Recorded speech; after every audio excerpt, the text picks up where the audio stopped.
할렐루야. 2월 6일 금요일 매일 성경 말씀입니다. 오늘 말씀은 요한복음 3장 1절에서 15절의 말씀입니다. 아무도 모르게 어떤 일을 저지르는 그런 사람들이 종종 있습니다. 며칠 전 TV를 보니까 중학생쯤 보이는 여학생 3명이서 밤 1시에서 3시 사이에 무인 점포에 들어가 키오스크를 따고 열쇠를 열어서 현금을 훔쳐가는 것을 보도하는 걸 봤습니다. 얘들이 잠금 장치를 여는 걸 보니까 지 열쇠도 알고 만능 열쇠로 이렇게 열잖아요. 어른들 수준 이상이에요. 한 영상에 나오는데 한 3초 만에 찰칵 바로 열더라고요. 전문가예요, 전문가.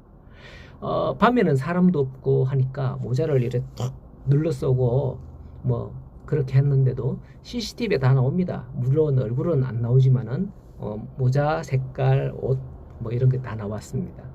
요즘은 밤이라 해도 이처럼 CCTV가 있기 때문에 다 찍히죠. 길거리에 길거리에 자동차 블랙박스도 다 나오잖아요. 이렇게 다 찍힙니다, 요즘은. 자, 오늘 말씀해 보니까요. 바리새인 중에 니고데모라 하는 사람이 밤중에 예수님에게 나오는 장면을 오늘 말씀에서 나타나고 있습니다. 그는 유대인의 지도자이기 때문에 2절에 밤에 예수님께 와서 묻게 된다는 거죠. 랍비여, 우리가 당신은 하나님께로부터 오신 선생인 줄 아나이다. 하나님이 함께 하시지 아니하면 당신이 행하시는 이 표적이 아무도 할 수 없음이니이다 라고 하죠. 니고데모는 정통 바리새인이요 유대인의 관원으로서 율법으로는 구원을 받을 수 없다 믿었던 바리새적 유대교를 대표하는 인물 중에 한 명이었습니다. 요한복음 7장을 보면 니고데모는 특히 산헤드린 공회 의원이었다라고 하는 거죠. 그런데 그가 어째서 밤에 예수님을 찾아온 걸까요?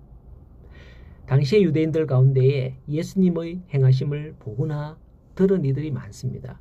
이로 말미암아 유대 엘리트들도 소규모라마 변화가 감지되고 있었음을 보여주는 거예요. 당시 사회의 분위기가 그들이 자신의 신앙을 공개적으로 드러낼 수 있을 정도로 무르익지는 못했어도 아마도 변화가 일기 시작한 것은 분명한 것 같습니다. 니고데모가 어느 날 밤 예수님을 찾아와서 하는 말이 예수님께서 행하시는 일들에 대해서 하나님께서 함께하지 않으면 불가능하기에 당신은 하나님께로부터 온 자다라고 고백하는 거예요.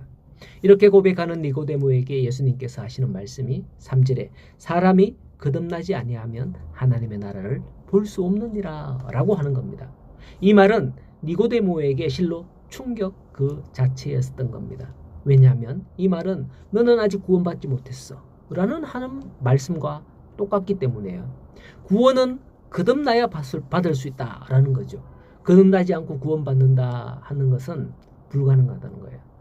거듭나지 않고 구원받지 못하다는 것을 예수님께서는 분명히 이렇게 말씀하고 계시는 겁니다. 여러분들 거듭났습니까? 이런 질문을 받으면 우리도 상당히 당황할 것 같습니다. 다시 태어났습니까? 이 말이거든요. 다시 태어났습니까? 이런 질문을 아마도 받으면 대개 모든 사람이 머뭇거리지 않겠나? 언제 다시 태어났어요? 이렇게 말이죠. 니고데모는 예수님의 말씀에 다시 묻기를 어떻게 해야 거듭날 수 있는가요? 그러면 우리가 다시 어머니 뱃속에 들어갔다가 나와야 되는 건가요? 라는 걸 묻는 거죠. 10절을 보면 예수님께서는 말씀합니다. 너는 이스라엘의 선생으로서 이런 것들을 알지 못하느냐? 라고 하는 거죠. 니고데모는 율법에 정통한 사람이었음에도 불구하고 예수님의 말씀을 도저히 이해할 수가 없었던 겁니다. 예수님께서 사람이 거듭나야 한다고 하고 사람이 물과 성령으로 거듭나지 아니하면 하나님의 나라에 들어갈 수 없다 하시는 이 말씀을 도저히 이해할 수 없었던 거예요. 이해할 수 있는 게 어머니 뱃속에 다시 들어갔다 나오는 게 다시 태어나는 거 아닌가? 거듭나는 건가? 이렇게 이해하고 있다는 거죠. 우리도 믿는다고 하면서 많은 일들을 잘못 이해하고 그렇게 신앙생활하는 그런 것들 종종 있습니다. 이처럼 어쩌면 우리도 하나님의 말씀에 대해서 우리가 아는 그런 이해의 수준으로 이해하고 있을지 모르겠어요. 도대체 저게 무슨 말이야? 왜 저렇게 하라고 하는 거지? 모든 걸 그래서 그런가? 하면서 자기의 지식과 어떤 방식에 담아서 이해하고 이렇게 해야 되겠구나.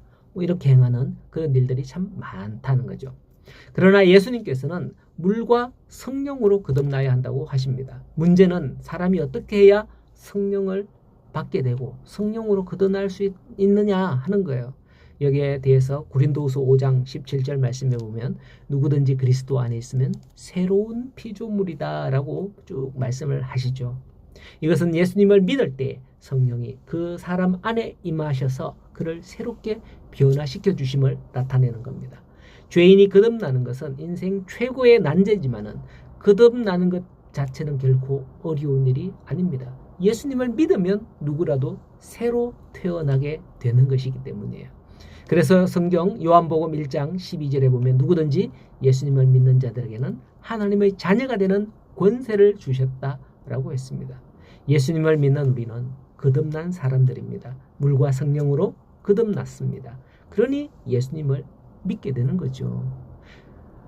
그럴까? 아닐까? 거듭났나? 두려워하거나 근심하거나 니고데모처럼 밤에 피해 다니지 말고 빛으로 나오는 빛의 자녀로 살아가는 우리 성도님들 되시기를 간절히 소원합니다. 왜요? 여러분들은 거듭났기 때문입니다.